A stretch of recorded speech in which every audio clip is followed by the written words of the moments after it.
Hello, Swamp. I've been a fan for a long time, and knew you had to hear this. A few weeks ago, my cousin from Alabama disappeared, and yesterday, they found his body. We weren't close, but his brother went missing last year, and his parents couldn't handle going through his things. Mom and I flew out there to help and found some crazy stuff on his computer. He posted 2 audio messages to the park's website, both of which were immediately removed, but the files were still on his laptop. Honestly, I don't know which is more disturbing, but I can tell you one thing. Nate was no actor. I've transcribed everything in hopes you might read it. Thanks for the amazing work you do. Keep it up. Whoa, hold on.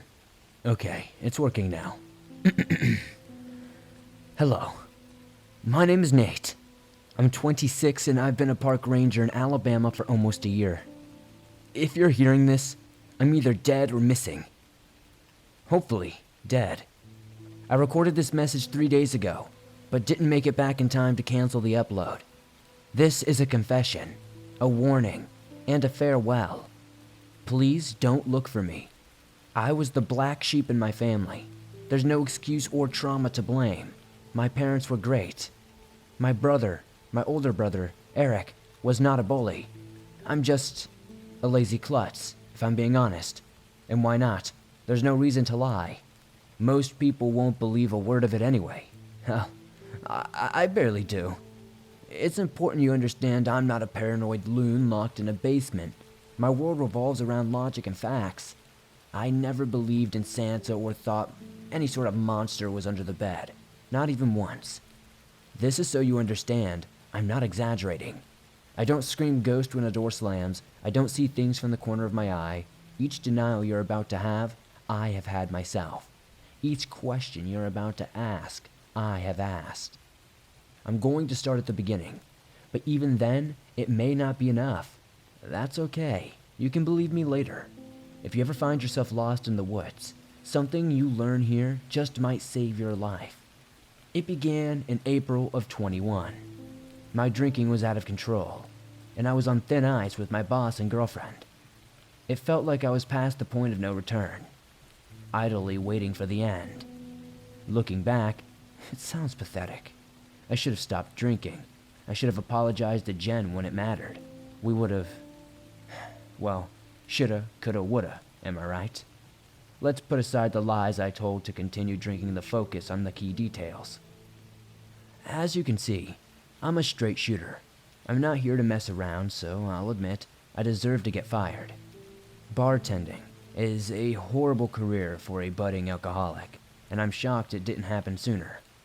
Unfortunately, drunk Nate couldn't understand that, and he made a scene. Normally, if someone breaks a window and steals a $600 bottle of scotch, police are contacted.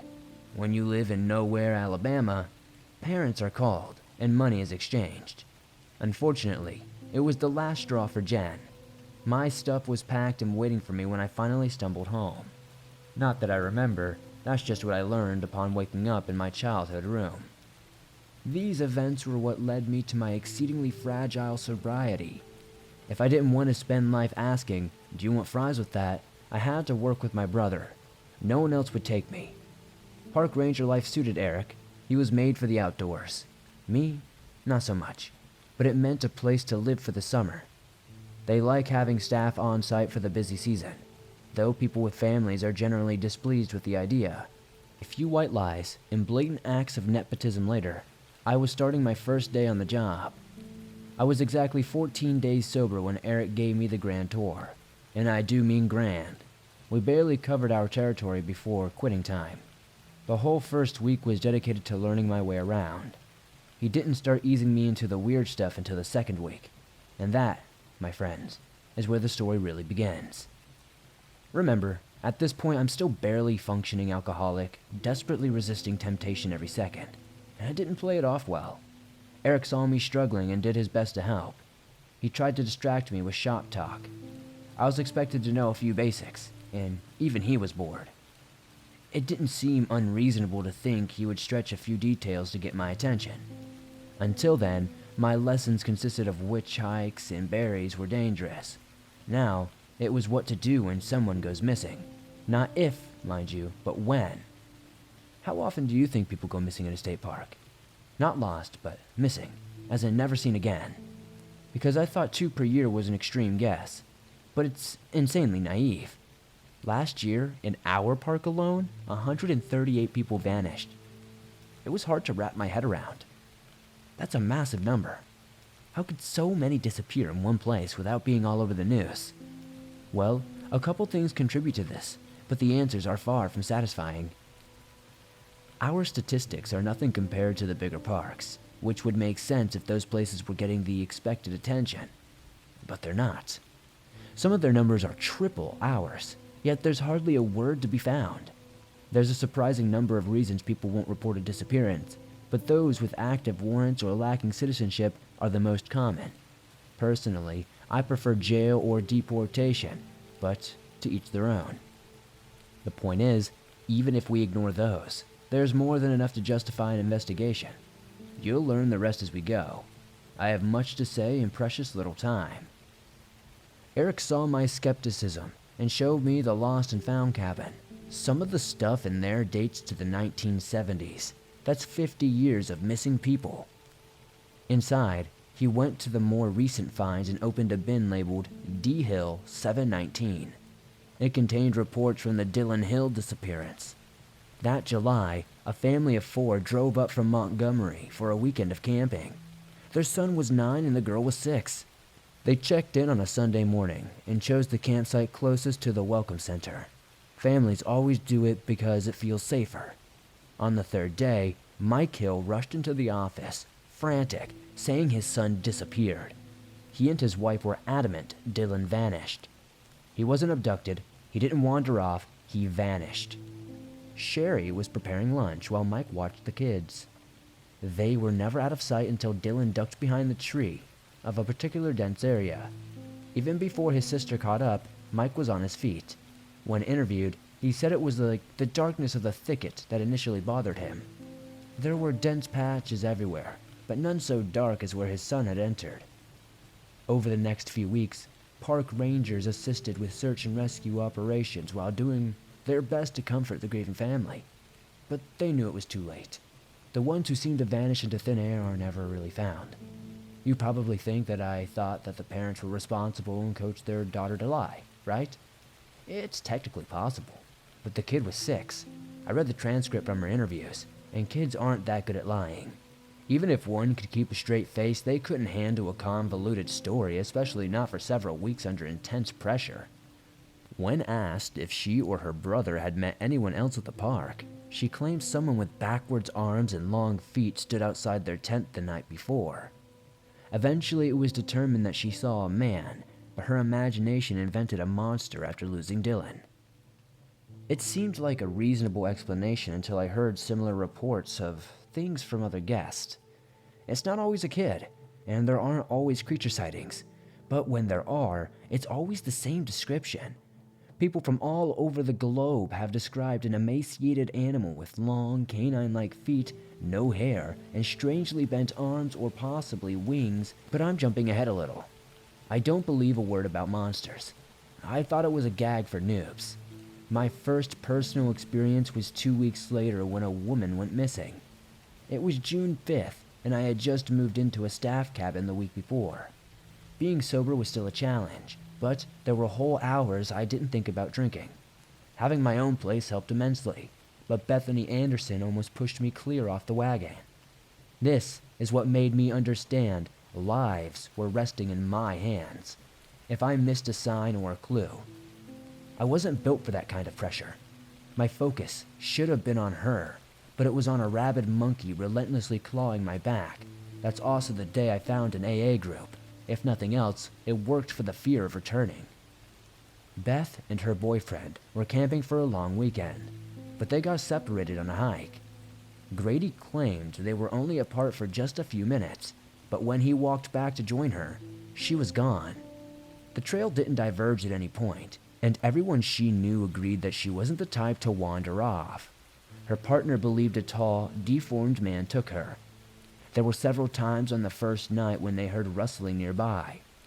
They assumed it was an animal, but each time they tried to discern the source, it stopped, like someone didn't want to be found. That night, Grady crept out of their tent to relieve his bladder and saw a dark shape standing several feet away. It was so thin, he thought it was a tree, especially with the awkward angles of the protruding limbs. Then, it bent drastically near the base and leapt into the trees. The man possessed enough sense to not investigate, but when he later relayed the events to Beth, she disregarded it as a dream. After enjoying a normal morning, she convinced Grady to go to that fateful hike. He hadn't meant to walk ahead. She was next to him moments before, and thinking she stopped for a photo, he turned back right away. Unfortunately, it was already too late. Obviously, the police thought this entire story was fabricated. If there was any way he could have known about those other cases, I'd think the same. But these people were from Florida. They weren't locals who happened to know a few stories, and they damn sure didn't hear this on the news. It was a miserable 2-week search before search and rescue left, and 4 more before the Anderson family flew home. I'll never forget the sound of the mother's wails. I heard it in my sleep, and not in a metaphorical way. Her cabin was close enough to literally hear it. That's when I got serious about my training. Maybe there was nothing I could have done, but if there was a chance to help prevent the next one, or even help it, then yeah, I was ready to get off my ass. Cue the training montage. I worked harder than I ever had in my whole miserable life. The funny part is, that's what got me past the worst drinking urges. I don't think the cravings will ever fully stop, but I experienced entire days without temptation.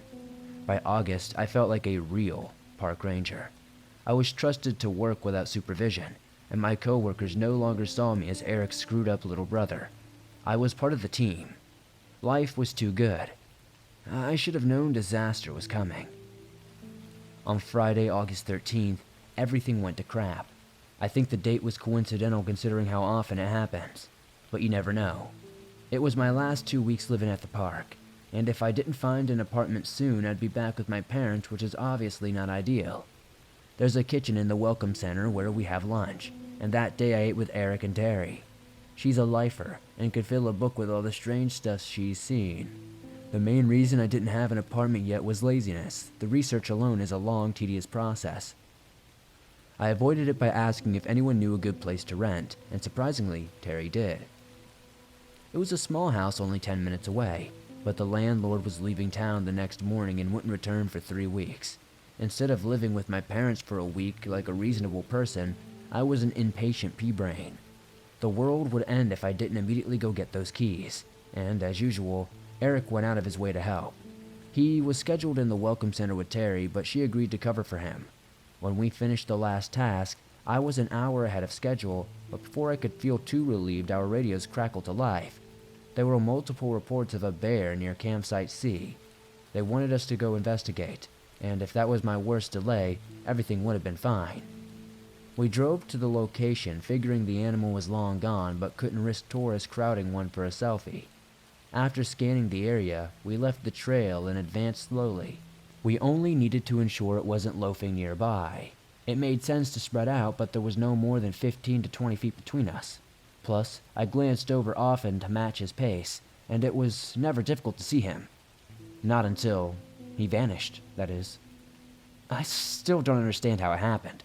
How can you be there 1 second, and then completely gone the next? I called his name, but there was no answer. Bear forgotten, I walked to the last place I saw my brother. I had always felt safe at work, like rangers were off limits to the misfortunes that fall upon our guests. We're only here to restore order afterwards. A maintenance crew, if you will. But when my eyes fell upon the void left by Eric's absence, that illusion crumbled. It was foolish not to radio for backup. I ran blindly into the forest without caution nor care. It was a wonder I didn't disappear as well. But I went like my only hope was to find him immediately, before a report solidified the event was real. Deeper and deeper I barreled through the woods, ripping my clothes and scraping my arms in the process. I mistook my shock for reason and continued screaming for my brother. I'm not sure how long it took to reach the clearing when the strange snowman rock, but seeing it was like waking from a trance. I had no clue where I was. The full weight of my situation sank in, and my stomach lurched painfully. Eric was likely dead, our ATV was abandoned at Camp C, and I would return alone, beaten and without an explanation for anything. Even if other rangers believed me, I've seen firsthand how badly the police need closed cases. That's when I learned the radio was dead and my phone was in the ATV. When something genuinely terrifying happens, the resulting fear is so intense that the possibility it could grow worse is unimaginable. It can always be worse. That much, I guarantee. Wandering aimlessly is the worst thing you can do when lost. Unfortunately, it's hard to stay put when your world is ending. I tried retracing my steps, but nothing looked familiar. Eventually, I rounded a curve to see my path blocked by what I thought to be another strange rock formation. It was big, and trees grew around it to form an almost hidden alcove. Had I approached from a different angle, it would have been invisible to me. There was almost a hypnotic quality. It reminded me of something, but I couldn't quite place what. I was so consumed with identifying this foreign yet familiar shape, I didn't realize my feet were taking me closer. My knees went weak as I saw only part of the formation was rock. The rest was flesh. The realization only came as its top half suddenly stood to its full, breathtaking height. Before it was merely crouching behind the boulder. Now it was staring into the depths of my very soul. I could feel it inside of me. My limited reserve of composure evaporated as I fled into the forest once again. The urge to look back was intense, but I resisted. With a loud, guttural roar came the clear sound of flapping wings. The image of that thing soaring above was enough to keep me going well beyond my normal limit. I didn't notice the familiar surroundings until I emerged onto a trail near E-Camp.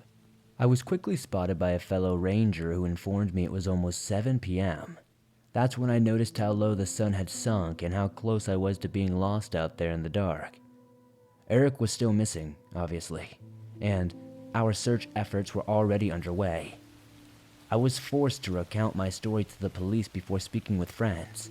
Despite what they suspected, the evidence was only circumstantial, and I was asked to not leave town. Mr. Chavez, my boss, believed me and was kind enough to let me keep the cabin while I waited for the other place. My parents were an absolute wreck and allowed a cabin while the search continued. Everyone put in an extra show of effort just for them. Watching Mom suffer is the hardest part of this madness. If she loses me too, I can't think about that. None of this concerns them anyway.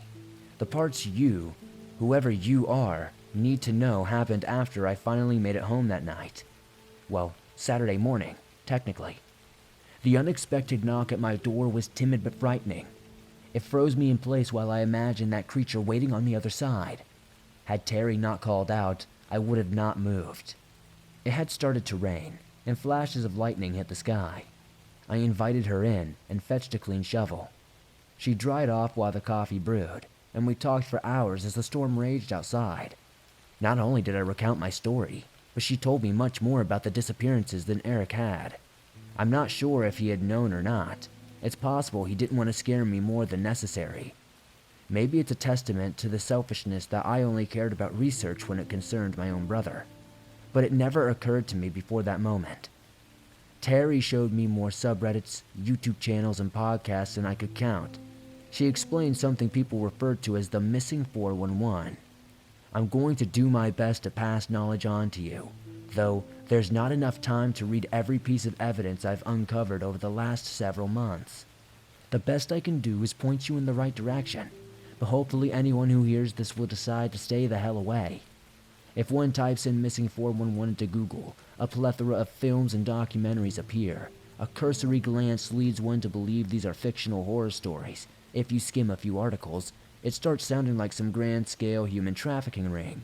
But if you're willing to take a deep dive, you'll see something much more sinister rises to the surface. To put it simply, monsters, or as some prefer cryptids, are real. If you can't accept that basic fact by now, there's no point in you even listening to any of this.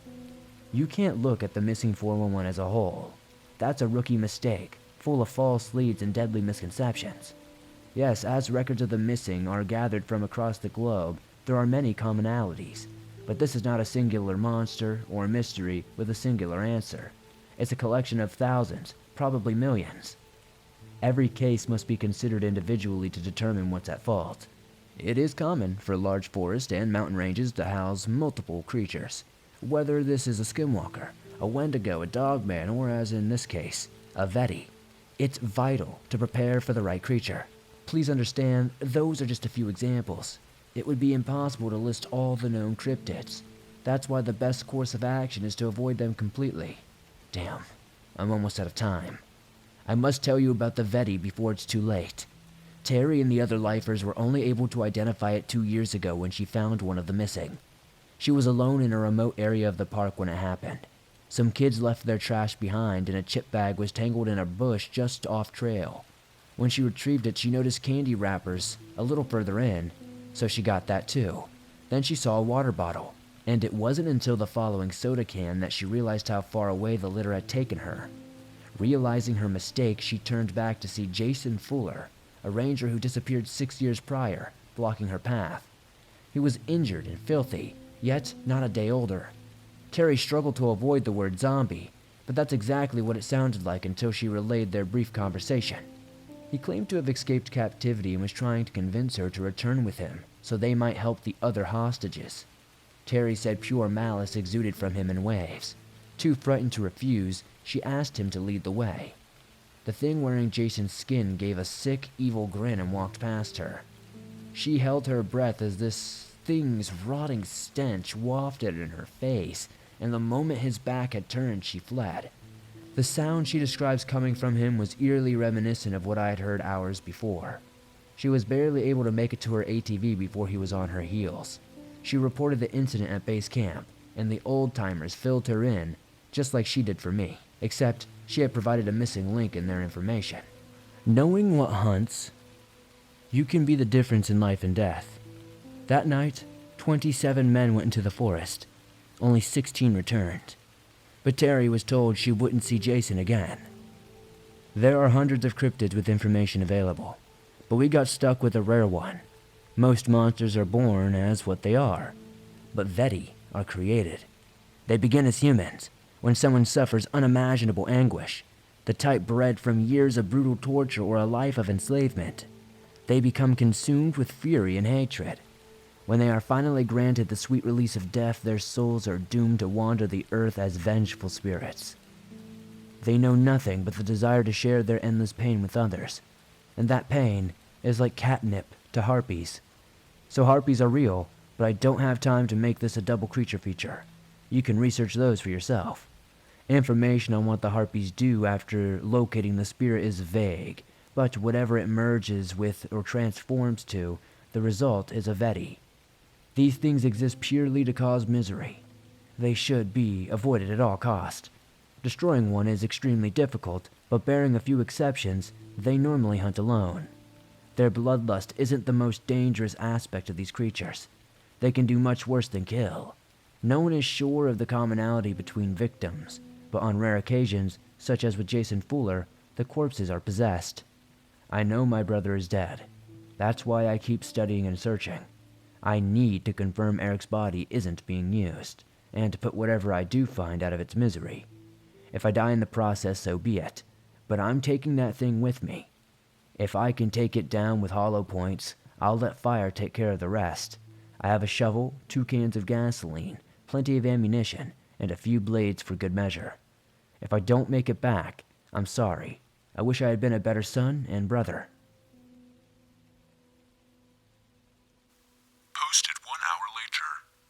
Sorry to worry anyone who heard that unusual message before. I was rehearsing for a play. Everything is fantastic here. Please come for a visit and let me show you around our beautiful park. Remember, ask for Nate.